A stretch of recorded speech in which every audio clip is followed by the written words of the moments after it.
Hello and welcome to this very special edition of Inspiration on India Today Television. This is our Independence Day special.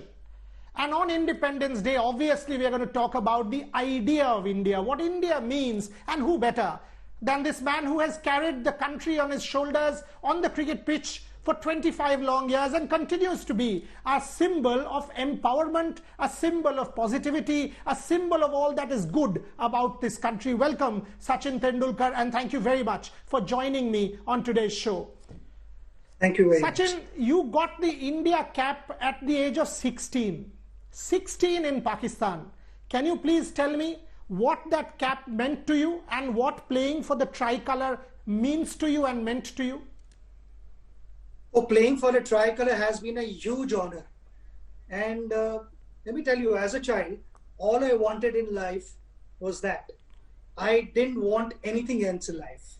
Only wanted to play for India, and that was my dream. So I started chasing my dream, and along the way, there were a number of challenges, number of temptations, just like normal stuff, like for a 12, 13-year-old boy. You would want to spend time with your friends, in the evening, watch a movie, or just play in front of your building. But I had to kind of, sacrifice all those things, be out there on the field. And there were occasions where I felt, I could bunk my practice and spend time with my friends. So those things also, when they happened, my coach came on his scooter all the way to Bandra from Shivaji Park. He would pick me up and along with my kit, take me to Shivaji Park and make me bat. And when I put all those sessions together, there was significant amount of things that I learned. So, for me, there was nothing bigger than that. And when I realized my dream, I was sharing a dressing room with all the superstars of Indian cricket, and to be able to rub shoulders with them, practice with them in the nets, made me mentally stronger. I was really tough to play, to compete at international level. I realized soon enough in my career that, what we played just below test level, which is Ranji Trophy and Duleep Trophy, the bowling attacks were not as good as what one would get at test level. And when I was out there playing my first test match, I thought it was a massive challenge. So when I got back, I followed one simple thing. So when we are in the day and age of COVID-19 now, facing this challenge has been a massive obstacle for all of us. And PPE is a familiar word with everyone, but I learned about it a long time in my career, which was 1989. P stands for passion for me. The other one is for preparation, and E is execution. So I learned to practice these and move forward. Wow, brilliant. That is absolutely brilliant. Our new understanding of PPE: passion, practice, and execution. Wow, Sachin. Wow. But in this day and age, Sachin, let me go on. Yeah. It's passion, preparation, and execution.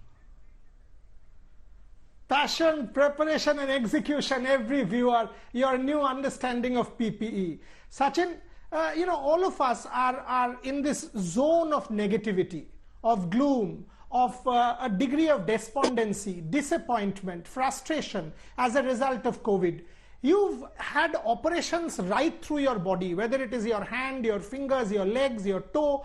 And obviously during the phase of the tennis elbow, for example, you thought all is lost. Anybody would.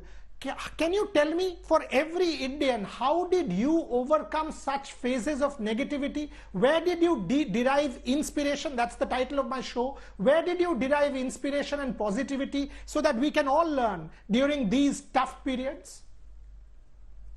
Well, let me first of all clarify that my challenges were minuscule compared to what we are going through, and in today's unprecedented times, when it is full of uncertainty, everything has been traumatic for people across the globe to handle this. So I don't want to compare my challenges when it comes to the COVID-19 challenge, which everyone is facing. But being a sports person, I would say that something that I learned from sport was to be optimistic, to find the light at the end of the tunnel. Search for it. And if you hit rock bottom, then it's important to, bounce back. That is something which sport taught me. The injuries are part and parcel of any athlete's career. And that's the toughest phase. The most important thing one has to do at that time. For me, there were three things which I followed. Was first, to be patient, to listen to doctors and physios and follow everything that they ask us to do to the T. The second one is to exercise and maintain a proper diet so that you are in top physical and mental condition. I think that's one aspect which is often ignored, which is mental fitness. The third one is, after you've undergone a procedure, then there are certain parts of your body which don't function the same way. So to understand your body, how it is, and make those adjustments and bring the best out of it is really critical. And today, if you look at it, the whole world is injured and we need to make a comeback.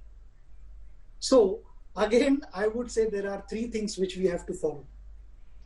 First, to be patient, listen to the health ministries and governments across the globe and follow all their instructions. The second one is to exercise regularly, to stay fit, and to eat well to boost your immunity. I think that is really, really important. The third one, of course, we know that everything has changed. This is a new world that we are living in, and we have to adapt to all these changes. Social distancing, wearing a mask, and all those kind of things, washing your hands regularly with a soap, using a sanitizer, and all those things are there. And hopefully we should overcome these challenges sooner than later. But one thing which ideally I would want everyone to follow is to maintain the level of hygiene that has been maintained just now in the last 3-4 months. That has to continue for a better world. That is really important for us. That's a fantastic. And I have always believed in prayers in addition to my preparation. So you have to prepare yourself. Prayers will help, and we should continue to pray so that we overcome this challenge. That's a fantastic answer. That's actually a fantastic answer, breaking it down into the three things that you did and how I could extrapolate that into the current situation. Let me actually push you on that a little bit more. Let me actually push you on that. You waited for 22 years, Sachin. You waited for 22 years to lay your hands on that World Cup trophy. From 1989 to 2011, you played 6 World Cups. You scored the highest, in several World Cups. 673 in South Africa, one of your best. 1996, you were brilliant. 1999, despite your father's demise, you went back and played for India. But even then, God was testing you. And you finally got your hand on that trophy in 2011, 22 years later. All of us are getting impatient because the wait for the vaccine is proving to be long. Maybe end of the year, maybe early next year, but it's still what, some months, now 4 months, 6 months. Can you tell us about this patience that you had to wait for 22 years? And each of us mortals can actually do a service to this country by waiting these few months with patience for that vaccine, because eventually this has to go. Yes, Boria, I think in my case, I can say that I never lost hope. And I had belief that some stage I will lift the trophy. I think it's a great combination. And today, we all are hoping that the vaccine is out soon, and the doctors and the researchers, they believe that they can do it. So I think this combination is going to produce some positive results, which is what I feel. One thing I feel sad about is the COVID warriors. You know, it's a big team. You take the researchers, you take the doctors, nurses, policemen, firemen, everybody. I mean, I will end up forgetting quite a few people, but I truly respect what they are doing for our country and the rest of the part of the world. And I think we cannot be pointing fingers at them.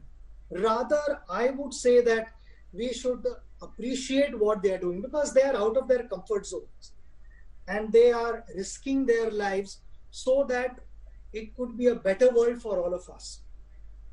So we need to applaud them, we need to appreciate, and I feel where there is appreciation, the rest follows. Appreciation amplifies the output. So we need to appreciate them.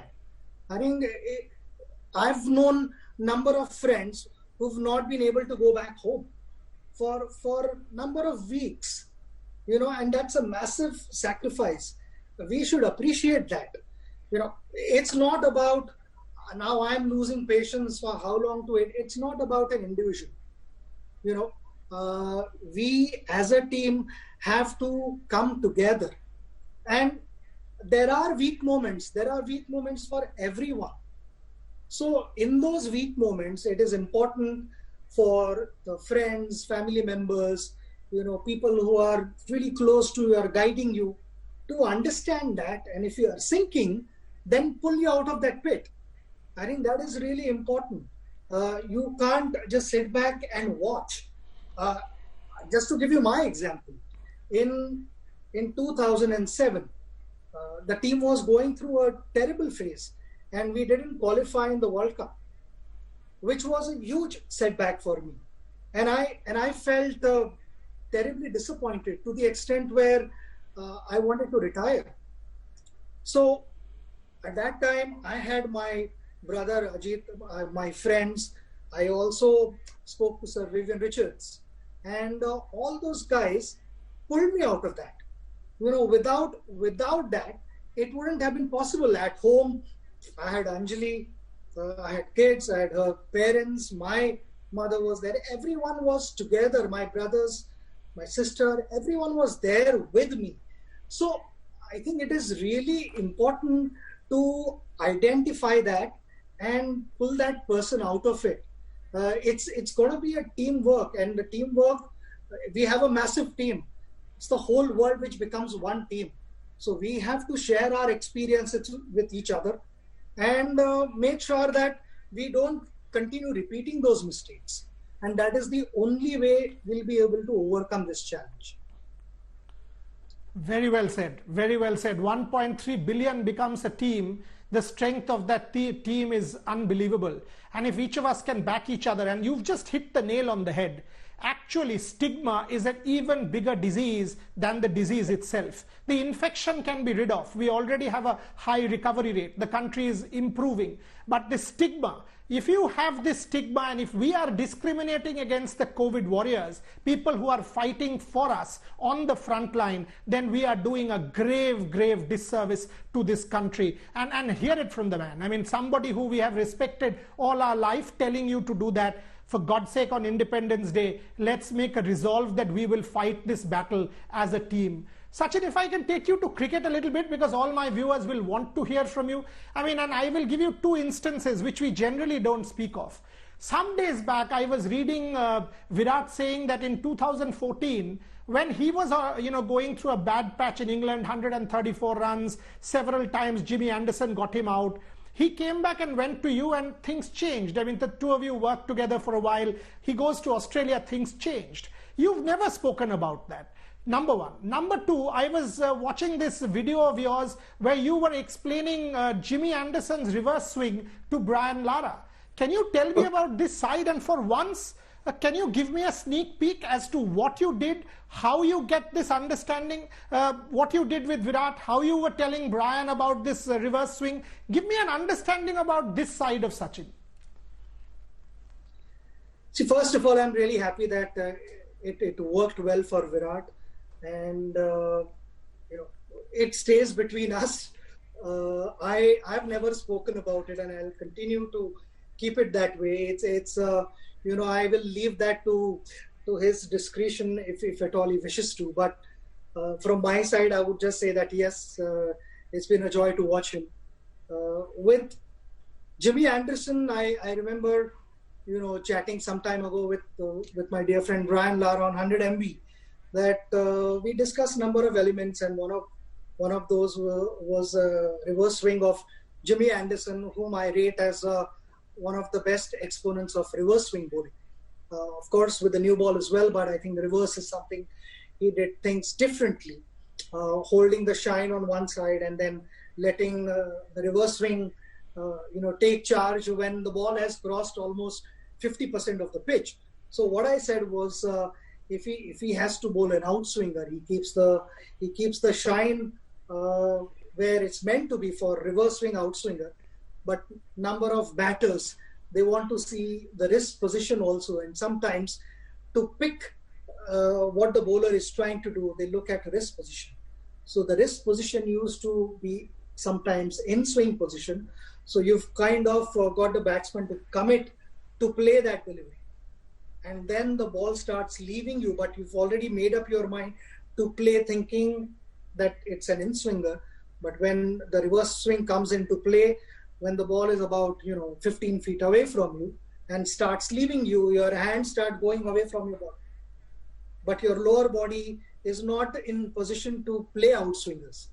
And that is what I felt Jimmy Anderson was doing some time ago, and he's continued doing that. There are a number of deliveries which I felt that he held the ball that way and took the ball away. So that was my assessment of Jimmy Anderson's reverse swing. But generally, I would say that in life and sport, my father and my coach, Achrikar sir, both told me that you want to progress in life, you have to be a student. And I have merely followed their advice. I'm always open to learning things, and whatever, if I feel I can share with someone, I share it, because I truly believe that learning never stops. We have to be open-minded to accept things, and then decide whether this is going to work for me or this isn't. So even when I was the junior most member in the team, I would literally walk up to the senior most member in the team and tell the player on the field, this is what I feel you should be doing. Then it was up to him, because he has that experience and so many matches behind him, that ability to do various things on the field. It was up to them, but I took that ownership because I was part of the team, and it became my responsibility to at least go and share my opinion. And similarly, I also told, when I was the senior most member in the team, I also shared the same thing with junior most members in the side, that you have the freedom to walk up to me and tell me whatever you want before I commit that mistake. So I continue batting. So that openness can, propel. Let me push you a little bit more, Sachin. Let me put you said you won't talk about it, fair enough. You don't want to talk about it, leave Virat to do the talking. I get that. But the timing is very similar. 2014, we were about to embark on a tour of Australia. 2020, we are about to embark on a tour of Australia, and your friend BCCI President Sourav Ganguly tells me on the same show some weeks back that he thinks this is the most important series of Virat's career. Now, if I know right, you will also be in Dubai. He will be in Dubai for the IPL. So will be several others, Rohit, Ajinkya and the others. Now, if they want you to help them again, ahead of such a tour of Australia, is Sachin Tendulkar going to do that for the country and for them again? Will you say that at least to me? Well, my doors are always open. not only during IPL, but my doors are always open, and I'm in touch with the players. If they want to come and discuss something, I'm more than open to have a chat with them. IPL is a great news for all of us, because a number of other sports have resumed. I've been watching a bit of football, Formula One, Test cricket in England. So it's nice that IPL will be played now in the UAE. And for a change, we will be discussing other numbers. So the statistics that we'll be discussing and talking about would be the strike rates and the run rate, and not about COVID-19, how many cases have increased today, and what are the doctors projecting. So those numbers are not, something that one would want to hear. We want to hear something else now. I know that people, after having gone to work, and when they come back having a strenuous day, they would have something else to talk about. It would be Mumbai or Bangalore or Delhi or whichever team which is topping the table, and not those cities topping the COVID table. The cases should come down. I'm hoping and praying that the cases come down, and the strike rate and the run rate, all those numbers are in the forefront. I just feel that this is great news, not only for athletes, but it's going to do a lot of good to all the people, where they'll be able to distract their mind, and some would surely have a smile on their face. I'm glad you said that, because there is so much need of positivity in this country. Sachin, my time's running out. So my last question, something again you refuse to talk about. So let me probe you a little bit more, because today is the day. It's Independence Day. I mean, this is the day when we celebrate. We so much sort of think about the idea of India. During the COVID lockdown period or recent times, I was reading that you've sort of taken care of 13,000 people, helped them with ration and basic sort of facilities. And more recently, I also read that you went and opened a plasma bank in Mumbai, encouraged people to sort of contribute blood plasma to save more lives. Can you talk to me about that side of yours? Because we hardly get to know about this side of yours, what you do in this second innings. Well, in my second innings, I've always said that I'll continue to bat for India. I would want my bat to do all the talking. So I think we should do the best that we can, and together as a team, add value to whatever you are trying to do as individuals. It is important not to compare or judge someone, but rather I would say, one needs to understand them. And if we understand each other, we'll be able to move forward.